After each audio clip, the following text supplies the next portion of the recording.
সবাইকে নমস্কার। আজকে এখানে নজরুল কলাক্ষেত্রে যে শিক্ষা দপ্তরের আন্ডার গ্রাজুয়েট টিচার এবং গ্রাজুয়েট টিচার পদে নির্বাচিত শিক্ষকদের যে নিয়োগপত্র বিতরণ এবং আমার স্কুল আমার গর্ব এই উদ্যোগের যে ডিজিটাল সূচনা সেই উপলক্ষে আমাদের মাঝে উপস্থিত আছেন যিনি একটু আগে ওনার মূল্যবান বক্তব্য রেখেছেন আমাদের ত্রিপুরা লেজিসলেটিভ অ্যাসেম্বলির মাননীয় চিফ হুইপ শ্রীমতী কল্যাণী রায় মহোদয়া, উপস্থিত শ্রী রাবেল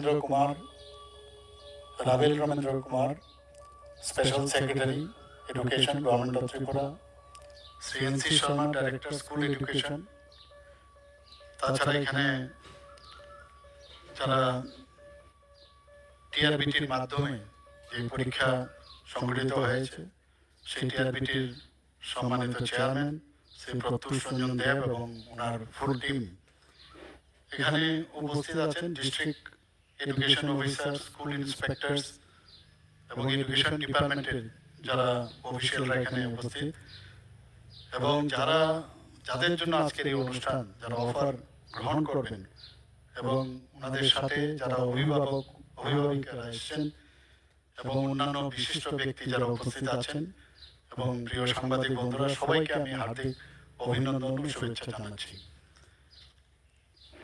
আমাদের মাননীয় চিফ হুইপ শ্রীমতী কল্যাণী রায় মহোদয়া খুব সুন্দরভাবে আপনাদের সামনে আমাদের সরকারের যে কি উদ্দেশ্য সেটা কিন্তু উনি রেখেছেন। যখন আমাকে বলা হলো আজকের দিনে অফার বিতরণ করা হবে, আপনারা জানেন গত কয়েক মাস ধরে আমরা অফার বিতরণ আমরা একটার পর একটা করে যাচ্ছি। আবার আগামী দিনেও কিছুদিনের মধ্যে আবার অফারের ব্যবস্থা হচ্ছে।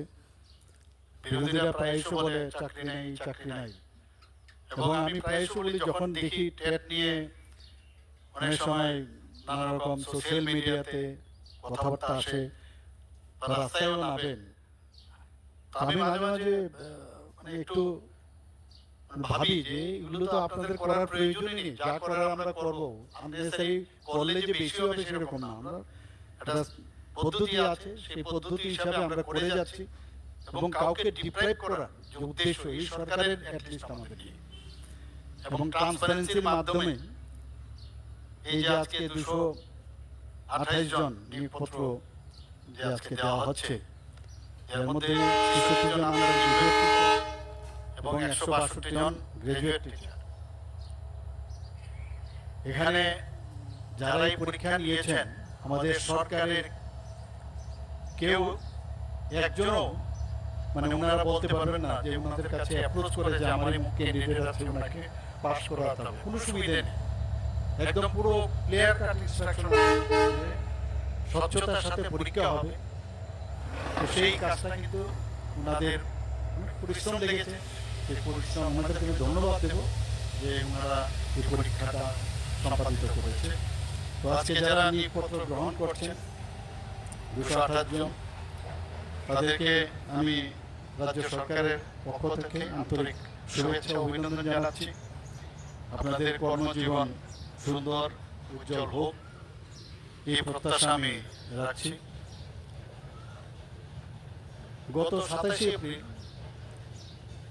2025 টেট 2 এর পরীক্ষা অনুষ্ঠিত হয়েছে। আপনারা জানা গেছে, আমার কাছে যা খবর, যে খুব সম্ভব 4 মে 2025 টেট 1 এর পরীক্ষা অনুষ্ঠিত হবে।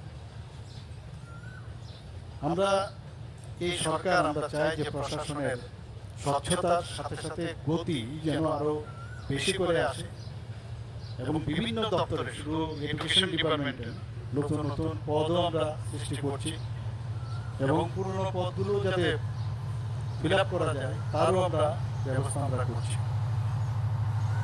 আমাদের সরকার আসার পর আমরা স্বচ্ছ নিয়োগ নীতির উপর জোর দেওয়ার ফলে এখন পর্যন্ত মার্চের 2025 পর্যন্ত ডাইন হার্নেস সহ মোট 17,554 জনকে সরকারি চাকরি প্রদান করা হয়েছে।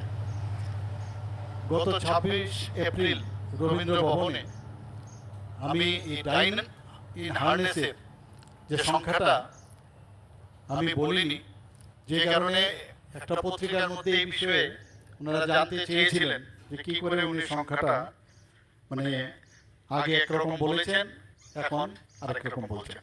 তো সেই সংখ্যাটা আমি বলছিলাম এই কারণে, পরীক্ষার মাধ্যমে যারা যারা মানে নিয়োগপত্র পেয়েছেন সেই সংখ্যাটা বলেছি, কিন্তু ডাইন ইন হার্নেস যখন আমরা যুক্ত করছি